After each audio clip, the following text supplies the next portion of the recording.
Bien, según cifras preliminares, 2 personas fallecieron y otras 6 resultaron heridas tras un ataque armado a un grupo de hinchas de Emelec que se concentraban en los exteriores del estadio George Capwell como previa del Clásico del Astillero. El hecho ocurrió este 11 de noviembre del 2023, pasadas las 23 horas en la calle General Gómez, entre la avenida Quito y Pío Montúfar. Esto es en el centro sur de Guayaquil. Así es, ahí estamos viendo entonces imágenes que estuvieron en redes sociales. Los hinchas pertenecen a una de las facciones de la barra Boca del Pozo y acostumbran a hacer estas concentraciones a manera de vigilia un día antes de los juegos más importantes del campeonato nacional. Según información preliminar, sujetos habrían llegado al sector en un carro desde donde empezaron a disparar a quienes estaban en los exteriores del estadio Capwell. Hasta el momento se desconoce quiénes serían los autores de este atentado o cuáles serían sobre todo los motivos de esto. Lo que sí es una realidad es que empañó el Clásico del Astillero y por supuesto también el temor por parte de todos los hinchas y las personas que acudían a ver este Clásico del Astillero, que había generado mucha expectativa, ¿verdad? Así es, nuevamente decir que hasta el momento no se ha reportado por parte de la Policía Nacional más heridos o más fallecidos. Lo que sí sabemos es que pues 2 personas habrían fallecido en ese lugar, realmente una conmoción total. Esto siempre se hace, es decir, que los hinchas de la Boca del Pozo estén un día antes como vigilantes ahí afuera del estadio y pues lamentablemente hubo este percance. Hasta el momento no hay personas detenidas. La gente está tirada, mi hermano, mira. Vamos con otros temas. José Javier de las Gasca fue designado como embajador ante Naciones Unidas para el nuevo gobierno de Daniel Noboa. Si nos ayuda entonces producción, ahí tenemos el perfil de José Javier de la Gasca, que fue designado entonces como embajador ante Naciones Unidas.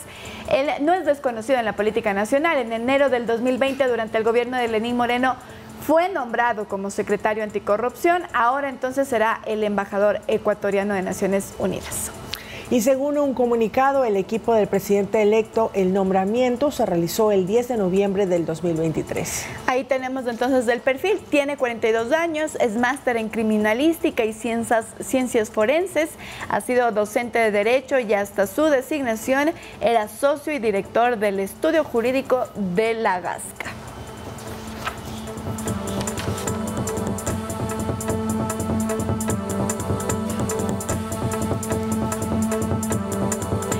Me confirma entonces, producción, vamos a cambiar de tema. Tenemos entonces, como les habíamos comentado, ya se pone todo a punto y tenemos una nota de Javier Ceballos en donde hacemos un recuento de lo que será este día, viernes 17 de noviembre. La semana pasada, pues tuvimos el cambio de esta fecha. Ustedes recordarán que hace poco más de 2 semanas nos habían dicho que era el 20 de noviembre cuando se instalara la Asamblea Nacional, en donde se tiene que elegir a presidente, 2 vicepresidentes, todas las autoridades, incluso que van a ser miembros del Consejo de Administración Legislativa, y además no precisamente en esa reunión, pero sí se tiene que pues ya delegar las diferentes comisiones a cada uno de los 137 asambleístas. Hay ya bancadas que están pues formando estas alianzas, estos acuerdos, están conversando entre ellas.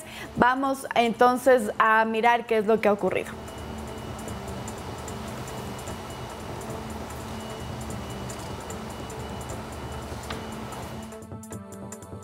Se espera que sea el último ajuste en cuanto a fechas. Inicialmente estaba previsto para el 20 de noviembre la primera sesión de la Asamblea. Ahora, la jornada donde se congregarán en el Pleno los 137 asambleístas electos en los comicios anticipados será el 17 del presente mes.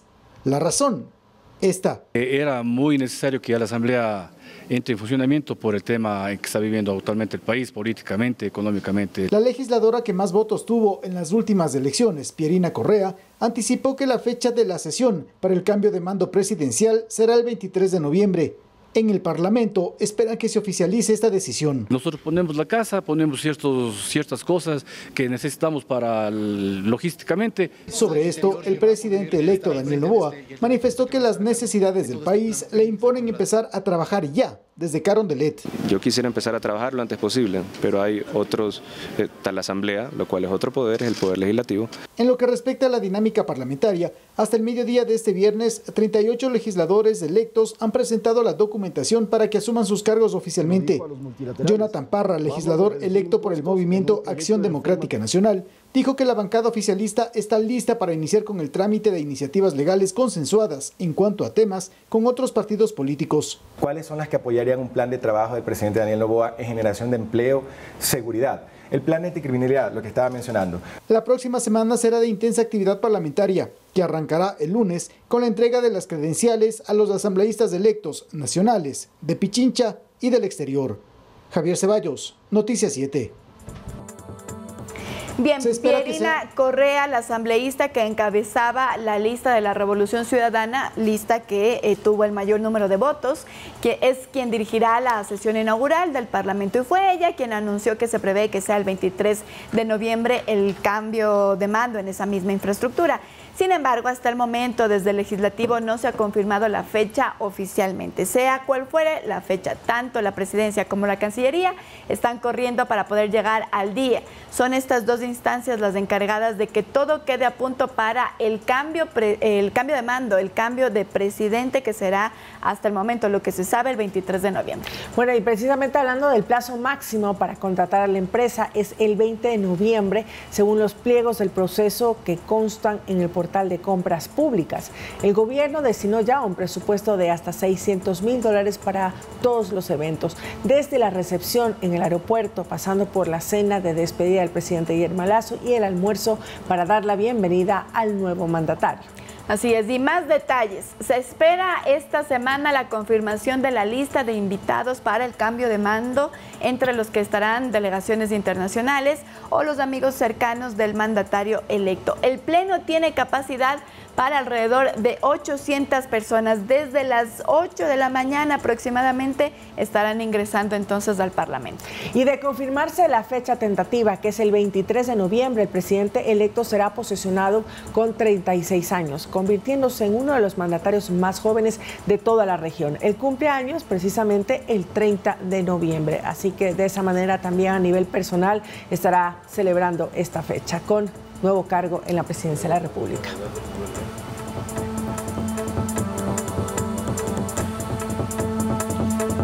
Bien, 7 de la mañana con 10 minutos, momento de hacer nuestra primera pausa, Andrea, y enseguida regresamos. Así es, quédese con nosotros.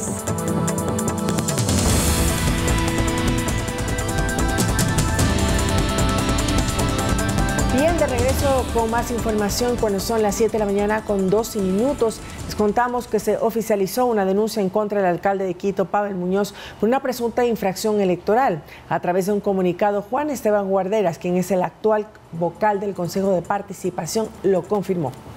El caso está relacionado, para poner un poco más en contexto, con la pasada campaña electoral para las elecciones extraordinarias en las que participaron, ya lo sabemos, el presidente electo Daniel Noboa y la correísta Luisa González.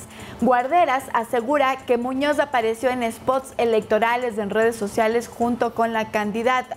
Según el artículo 278 del Código de la Democracia, los servidores públicos que en ejercicio de sus funciones induzcan el voto a favor de determinada preferencia electoral cometerían una infracción electoral grave, que se sanciona, ponga mucha atención, con multas desde 11 salarios básicos unificados hasta 20 salarios básicos unificados, destitución, suspensión de derechos de participación desde 6 meses hasta 2 años. Vamos a leer entonces el comunicado también de Juan Guarderas, que dice que junto con Mónica Jaramillo, en cumplimiento del artículo 95 de la Constitución, en el ejercicio del control social y la lucha anticorrupción, interpusieron esta denuncia por cuanto el alcalde no puede inducir al voto a favor de una tendencia política. Así es, de esto lo conocimos el fin de semana, pero vamos a mirar lo que ya se ha pronunciado el alcalde de Quito, Pavel Muñoz, a través de su cuenta de X. Él ha dicho pues que el señor Guarderas presenta una denuncia ante el Tribunal Contencioso Electoral sobre una supuesta infracción electoral.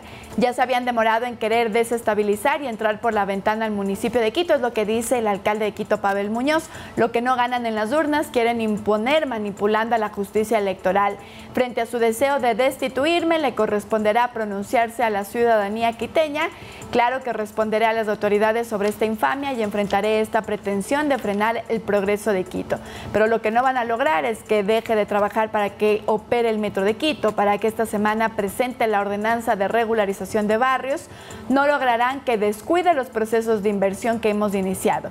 Seguiremos recuperando unidades de policía y preparando unas excelentes fiestas para la capital de la República.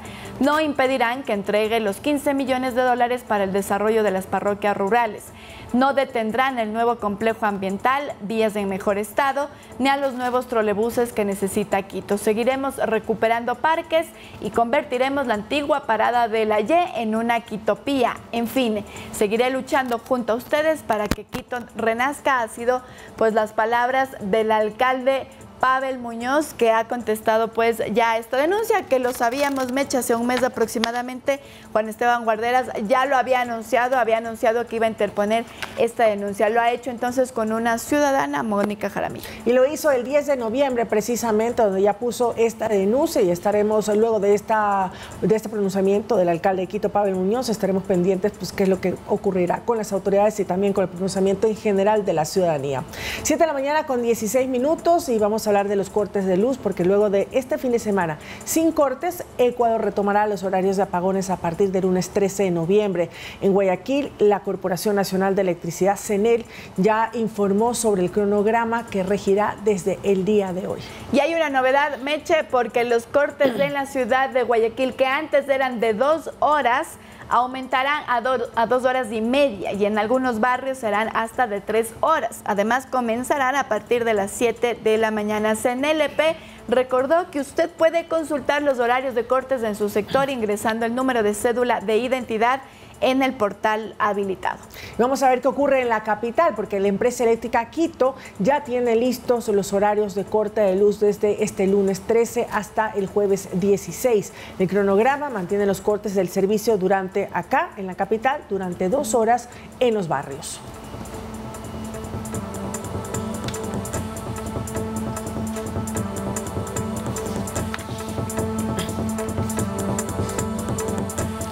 Bueno, y en temas de salud hay preocupación por las autoridades, pues la droga fentanilo ya estaría presente en nuestro país, específicamente en la ciudad de Guayaquil, en donde se cuenta con 7 casos sospechosos hasta el momento. Así es, hasta este momento se dice que son sospechosos porque no había forma de detectarlo.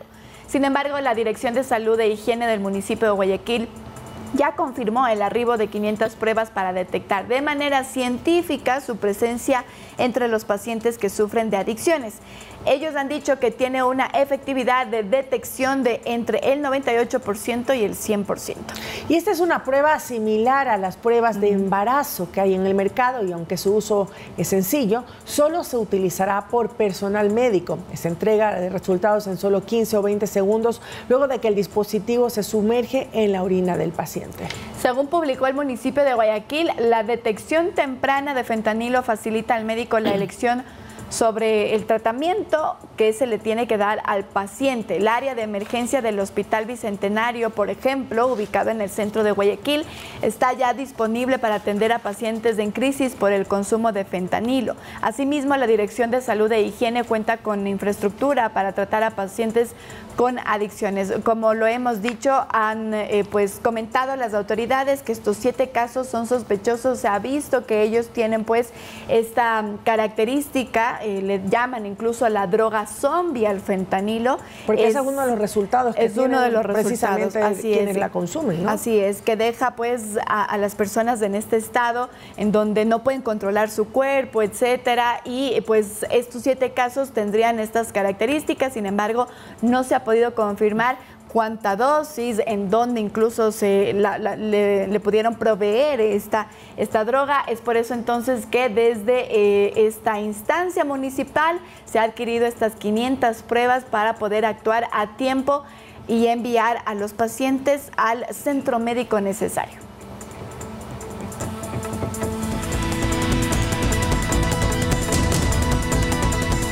Y bien, estamos de regreso. Más información en Noticias 7, emisión matinal 7:22 de la mañana. Un hombre se desmayó en los exteriores del Hospital Básico de Babahoyo, esto en la provincia de Los Ríos, y posteriormente murió. Los testigos denunciaron que esperó más de 3 horas para atención médica, pero según la Casa de Salud, el fallecimiento se dio por un paro cardíaco. El video de un señor postrado en el piso en la puerta de un hospital del Instituto Ecuatoriano de Seguridad Social en Babahoyo rápidamente se hizo viral en redes sociales. El hombre acudió al Hospital General de Babahoyo en la provincia de Los Ríos por un malestar y, según los testigos, habría esperado más de 3 horas por atención médica. Más de 3 horas el señor dando vuelta como cayó ahorita en el piso. Posteriormente se desmaya en la puerta del área de emergencia. Es allí cuando el personal médico junto a un guardia de seguridad acuden a socorrerlo y se lo llevan en una silla de ruedas. Esto despertó la indignación de los asistentes, que denunciaron la falta de atención médica, y en eso incluso el guardia del hospital se acercó a grabarlos. Rápidamente el Instituto Ecuatoriano de Seguridad Social emitió un comunicado donde señala que se realizan las investigaciones internas respectivas del caso. Además, que el informe médico del paciente determina que al momento de realizar la primera valoración de emergencia en triaje, indicó sentir un dolor lumbar y, al tener signos vitales estables, fue catalogado como una urgencia menor. Al momento de ser llamado para recibir atención médica, sufrió un desmayo, fue ingresado al área de emergencia y, tras estabilizarlo clínicamente, murió súbitamente por un paro cardíaco. Según el presidente de la Sociedad Ecuatoriana de Cardiología, un paro cardíaco obedece a muchos factores. El corazón se para por varias situaciones que pueden ser desde un infarto del corazón, una arritmia maligna o algunas enfermedades externas que pueden producir una parada cardíaca. Una muerte súbita va decorrente de una arritmia que muchas veces no tiene síntoma alguno, pero yo sí creo que en este caso el paciente debe haber sentido algo porque se fue a la emergencia. Pero los paros cardíacos no suceden así porque sí. Existen otros síntomas que son de advertencia, como la hipertensión, diabetes, entre otros. Pero en este caso, según dice, sí se pudo haber prevenido. Entonces en este caso se piden un electrocardiograma, troponinas, etc. Entonces el emergenciólogo, que es la persona que está al frente, suele tener este tipo de protocolos para poder estratificar al paciente y saber exactamente hacia dónde tiene que ser dirigido, si es que es un código rojo, azul. La Casa de Salud indicó que la autopsia determinará las causas de su fallecimiento. Edison Saavedra, Noticias 7. Hay muchísimos entonces cuestionamientos sobre pues las acciones que se tomaron en este hospital de Babahoyo. Este fin de semana se ha pronunciado el Ministerio de Salud, ha dicho que se va a realizar una auditoría a este centro de salud. Si me confirma producción, si ya tenemos entonces el comunicado del Ministerio de Salud. Esto es en la Coordinación Zonal 5, que es donde pertenece Babahoyo, esto en la provincia de Los Ríos, y dice pues el texto del Ministerio de Salud: garantizar los servicios médicos y que la ciudadanía reciba una atención oportuna es parte de las acciones que Salud efectúa en beneficio de los usuarios y pacientes a escala nacional. El comunicado, que fue emitido el 11 de noviembre, es decir, el día sábado, dice que se realizará auditoría externa al Hospital General IES Babahoyo. Y dice el comunicado: la Coordinación Zonal 5 de Salud y la Agencia de Aseguramiento de la Calidad de los Servicios de Salud y Medicina Prepagada iniciarán una investigación externa en el Hospital IES de Babahoyo ante el deceso de un paciente previo a la atención en el servicio de emergencia del establecimiento de salud. La entidad también sanitaria de control verificará todos los procesos de la atención en salud en los servicios del hospital. Eso es lo que han dicho las autoridades, que exhortan a la ciudadanía también a mantenerse informada, sobre todo a través de los canales oficiales. Pero lo que hay que recordar es que 3 horas estuvo esperando la atención médica este señor, este individuo, en la parte externa de emergencia. Falleció por un paro cardíaco y las autoridades del hospital han dicho y han confirmado este deceso por esta causa, paro cardíaco, pero estuvo esperando 3 horas. Por eso es que ahora se va a empezar pues a hacer una investigación del hospital si es que se siguieron todos los procesos y todos los protocolos apropiados para la atención de este ciudadano. Y la Corte Constitucional ya fijó la fecha de audiencia para tratar la posible legalización de la eutanasia en Ecuador. Será el próximo lunes 20 de noviembre de 2023 a las 15 horas. Allí se abordará la demanda de inconstitucionalidad presentada por Paola Roldán, que fue diagnosticada con esclerosis lateral amiotrófica, más conocida como ELA. Esta enfermedad la mantiene conectada a un respirador y con movilidad totalmente limitada. Así es, interesante lo que va a ocurrir el próximo 20 de noviembre en la Corte Constitucional. Es la primera vez que se abre la posibilidad de que en Ecuador pues se aplique la eutanasia. ¿Qué es la eutanasia? Es la muerte dirigida, la muerte asistida. Esa es la palabra correcta. Y pues bueno, en la demanda que pone Paola Roldán, apela al artículo 144 del Código Orgánico Integral Penal, el cual contradice principios constitucionales, dice la demanda, entre ellos autonomía personal, dignidad humana y derecho a una muerte digna. En ese marco, Roldán plantea la eutanasia como una forma de ejercer su acceso a una muerte digna y poner fin a su padecimiento. ¿Y cómo se realizará la audiencia de Paola Roldán? Bueno, esta audiencia será presidida por Enrique Herrería, juez constitucional. Él deberá constatar que las partes estén presentes. Los 8 jueces restantes de la Corte Constitucional pueden o no estar presentes en la audiencia. Tras esta audiencia, la Corte se va a tomar un tiempo, es decir, luego de la audiencia no es que se toma la decisión inmediatamente, la Corte se toma el tiempo para revisar, analizar todo lo que se ha realizado en la audiencia.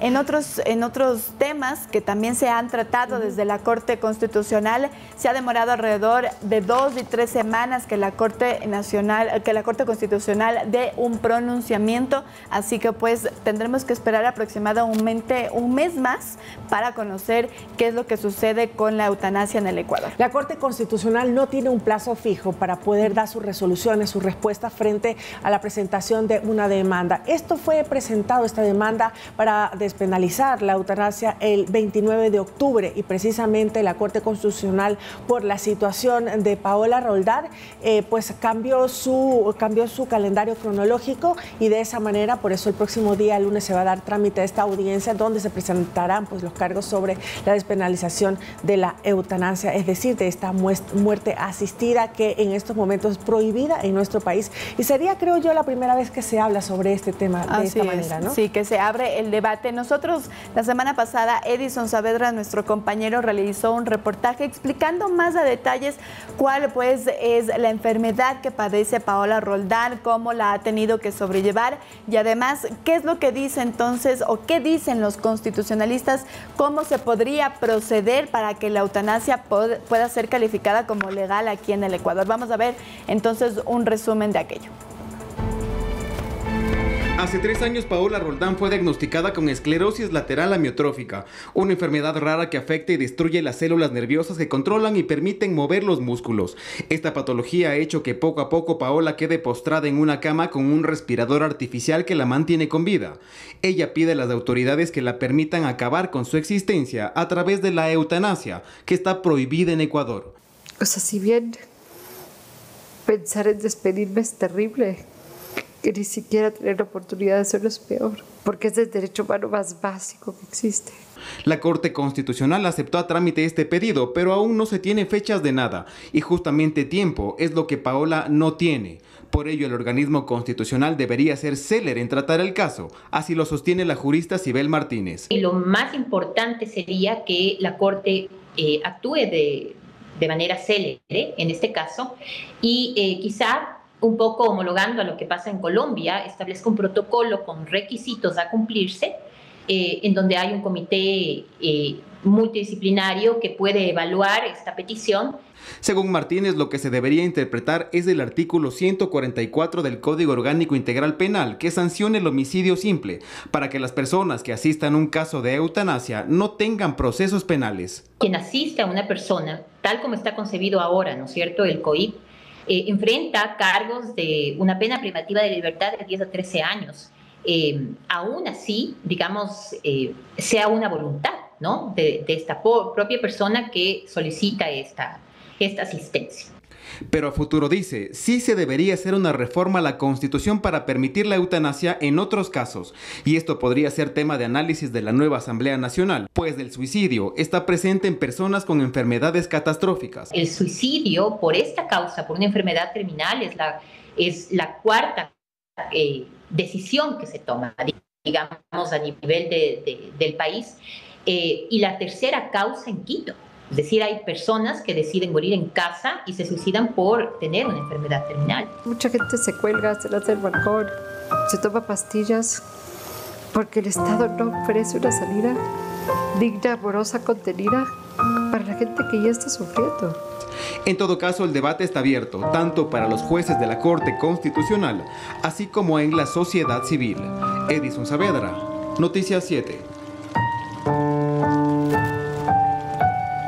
Bueno, y existen puntos y acciones por lo cual se ha solicitado de la despenalización de la eutanasia en este caso preciso de Paola Roldán, que la persona padezca su intenso sufrimiento físico y también emocional, como lo ha venido padeciendo Paola Roldán a lo largo de aproximadamente 3 años de esta enfermedad, que declare su consentimiento libre a ejercer su derecho a morir dignamente, y es ella precisamente quien pone la demanda y la solicitud de la eutanasia. Que haya un diagnóstico médico de enfermedad o lesión grave incurable, como es de esta enfermedad, ELA, que no tiene cura, es una enfermedad crónica y es una enfermedad rara también, y que el procedimiento lo realice un profesional. Y este es el punto, Andrea, creo yo, más importante, porque en estos momentos los profesionales que quisieran pues también llevar adelante esta eutanasia tendrían que enfrentar cargos frente a la justicia, porque irían presos, porque está totalmente prohibido acá en nuestro país. Es por eso la solicitud de que se cambie y que se pueda aplicar la eutanasia legalmente en nuestro país. Estaremos pendientes, muy vigilantes de lo que ocurra en la Corte Constitucional el próximo 20 de noviembre, en donde ya se ha fijado entonces la fecha para esta audiencia. Pero nos quedamos en los temas de salud y ahora nos vamos hasta pues otra enfermedad, porque Sofía Lincango pasó 19 años sin ser diagnosticada con endometriosis. La enfermedad avanzó tanto al punto que no puede tener una vida común. En la siguiente nota le contamos más sobre este padecimiento que podría incapacitar a su paciente, pero además un padecimiento que no muchos lo conocen. Ponga atención. Mi sueño desde pequeña fue tener hijos y saber que no, de pronto, por ahora esa posibilidad no está dentro de mis sueños, o no va a haber manera de pronto en este momento. Al principio fue la depresión total. Esta podría ser la noticia más difícil de muchas parejas. Sin embargo, otros síntomas que provoca la endometriosis pueden llegar a ser incapacitantes, como es el caso de Sofía Lincango. Ella, desde temprana edad, sintió dolores intensos. Pese a sus constantes visitas al hospital, nunca pudo recibir un diagnóstico. Era que de pronto una comida me sentó mal y que eso era todo. A sus 28 años fue diagnosticada finalmente con endometriosis y desde entonces ha tenido decenas de intervenciones quirúrgicas. El especialista en fertilidad Pablo Valencia explica que esta es una enfermedad que se puede presentar desde los 13 o 14 años de edad. Pero cuando esta paciente ya está en edad reproductiva y no logra un embarazo, el 30% tienen endometriosis. La endometriosis se puede presentar a edad muy temprana, desde los 13 a 14 años, y son menstruaciones muy fuertes, muy dolorosas. Un adolescente ya puede estar desarrollando una endometriosis. Lo que sucede es que crece un tejido similar a la mucosa interior del útero que puede causar un dolor intenso en la pelvis y en ocasiones desencadenar en otras enfermedades. La endometriosis puede progresar y producir quistes en los ovarios de endometriosis. La recomendación del especialista es acudir al médico si presenta alguno de estos síntomas: periodos dolorosos e incapacitantes, denominados dismenorrea, dolor pélvico, dolor al tener relaciones sexuales e infertilidad. Pero es el ginecólogo general que debe sospechar la endometriosis en toda mujer que tiene estos síntomas y no decirle los cólicos son normales, aguántate, como les dicen la mayoría de las veces. En el caso de Sofía Lincango, el dolor es tan fuerte que no puede acudir a su lugar de trabajo, ni siquiera puede salir a hacer compras como cualquier otra persona. Muchas mujeres vivimos afrontándonos al dolor tan fuerte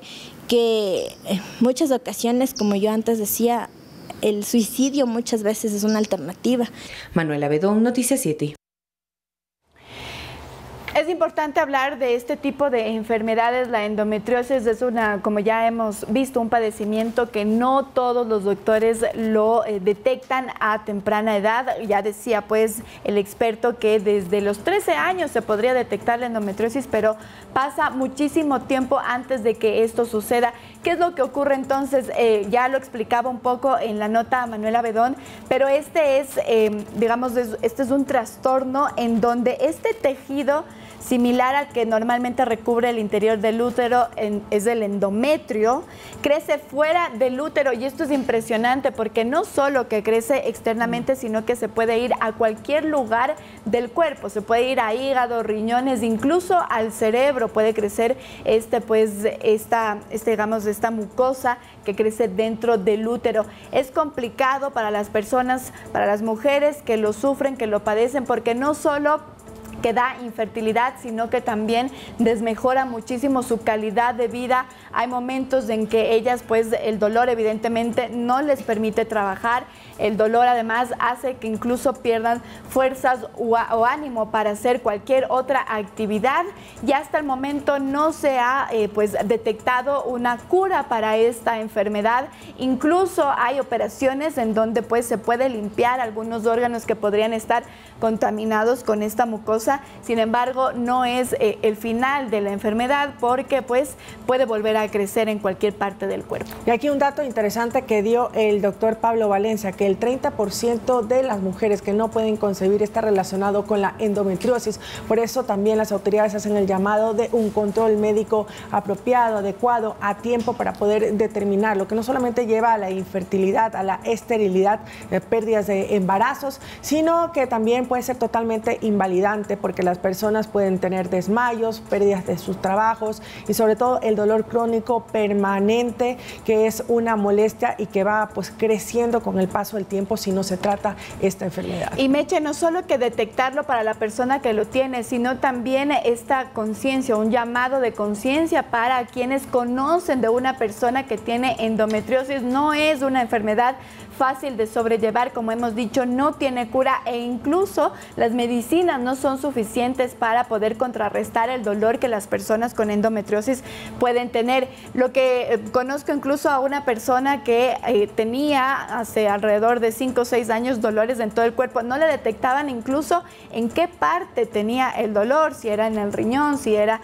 pues en la pelvis, y era precisamente porque estaba teniendo un cuadro de endometriosis que es, digamos, los más álgidos son cuando se ovula, cuando se está en el periodo de menstruación.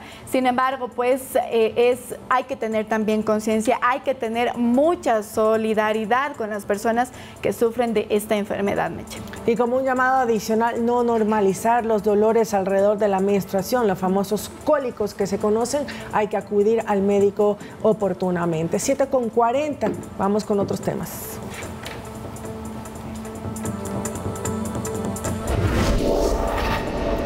Las tortugas Galápagos comen plástico y basura. Esto es lo que revela una reciente investigación de la Pontificia Universidad Católica y la Fundación Charles Darwin. Vamos a ver. Son animales imponentes por su tamaño y longevidad. Dejaron de ser simples tortugas para convertirse en el símbolo de unas islas encantadas. Pero no todo podía ser perfecto, gracias a nosotros, los humanos. Como podemos ver, se está alimentando de algo que no es su dieta. Si nos fijamos bien, nos daremos cuenta que es una botella de plástico. Un estudio de grado de Karina Ramoni de la Fundación Charles Darwin encontró restos de desechos plásticos en las heces fecales de las tortugas que habitan cerca de la zona urbana de la isla de Santa Cruz. 86% de los ítems que se encontró son plásticos, pero además de plásticos también se encontró vidrio, se encontró metales, se encontró materiales de construcción, se encontró telas, papel. Es decir, hay una gama muy diversa de tipos de basura que lastimosamente están consumiendo las tortugas. Así nos lo cuenta su director de tesis, Santiago Ron, de la Universidad Católica de Quito, quien supervisó los 8 meses de investigación, en los que, por cierto, se captaron fotografías como estas, que a diferencia de lo que se pueda creer, no es basura que llega con el mar. Esta es basura que se genera dentro de Galápagos, es la población galapagueña y los turistas que van a Galápagos los que están justamente generando esa basura. La situación es preocupante, porque en el área urbana de Puerto Ayora, la localidad más populosa del archipiélago, nosotros encontramos más o menos un ítem de basura por cada 2 metros cuadrados de superficie. Estos empaques de golosinas fueron hallados en la recolección de 5.500 muestras de excremento de tortuga en las zonas urbanas. El peligro es la afectación intestinal a las especies que lo consumen. La digestión de las tortugas es muy lenta, ¿no? Puede demorar inclusive más de 33, 35 días y por ende es más probable a que mantenga esos residuos plásticos en los intestinos, en su aparato digestivo, y esto pudiera causar algún tipo de obstrucción y por ende en el futuro podría causar la muerte del animal. La causa para tanta basura es un mal manejo de los desechos y residuos en las islas. Mal clasificación de las personas que ahí vivimos o por irrespetar las normas establecidas por los gobiernos municipales y depositar basura en los lugares que no corresponden. Si bien en las áreas naturales y dentro del Parque Nacional Galápagos no se encontró más del 0.08% de plástico en las heces de las tortugas, en la isla de Santa Cruz reside una población de al menos 7.000, que vuelve a estar en peligro a causa del ser humano y negligencia de las autoridades locales. Lautaro Andrade Castro, Noticias 7. Pero un dato que nos llamó la atención cuando escuchamos la nota de nuestro compañero Lautaro Andrade, que la dejó el día viernes antes de salir a sus vacaciones, es que la digestión de estos animalitos pues es bastante lenta y por lo tanto estos productos plásticos se mantienen en su intestino, en su organismo alrededor de 35 días. Pero tanto las tortugas como las iguanas marinas que están presentes en Galápagos son herbívoras, por lo tanto comen alimentos, comen plantas de color verde y es por eso que se hace familiar las botellas de plástico de este color. Por eso el llamado también de los especialistas a las autoridades es que tanto las fundas plásticas sean de color negro o azul, Andrea, para que no puedan tener la posibilidad de esta confusión por el color, aunque en realidad la medida que se debe tomar, que se debe hacer cumplir la ley en las Galápagos, es que no haya plásticos, que es lo que en estos momentos, como podemos observar en ciertos puntos del archipiélago, es lo que hay de más. Y se veía eso precisamente en las imágenes. Así es, Meche, tú lo has dicho, pues es un llamado de atención, no solo a las autoridades, sino a la gente que vive ahí. Y hay un dato importantísimo porque hay un estudio que en la parte urbana, en las vías alrededor de Puerto Ayora, se tomaron alrededor de 5.500 muestras de estas heces fecales de las tortugas. No se sabe de cuántas tortugas se habla, sin embargo, pues ahí dicen que se encontraron muestras, o más bien los restos plásticos, 590 restos plásticos en estas muestras que se han tomado en los alrededores del Puerto Ayora, pero no solo eso, sino que en el área del Parque Nacional se recolectaron 1.000 muestras excretas y se encontró el 0.08% de plásticos, es decir, 3.97 objetos por kilos.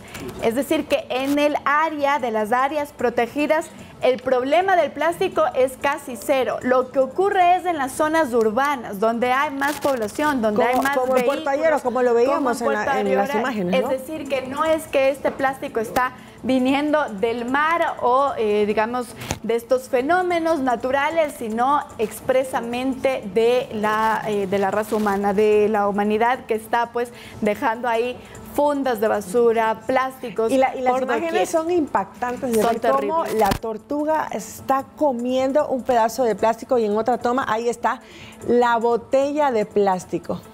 Bueno, y hasta nosotros también en algún momento podríamos tener residuos en cualquiera de los alimentos precisamente por esa contaminación cruzada que se tiene de tanto plástico en todos lados. Así es. Bien, y vamos ahora con noticias internacionales, 7:45 de la mañana.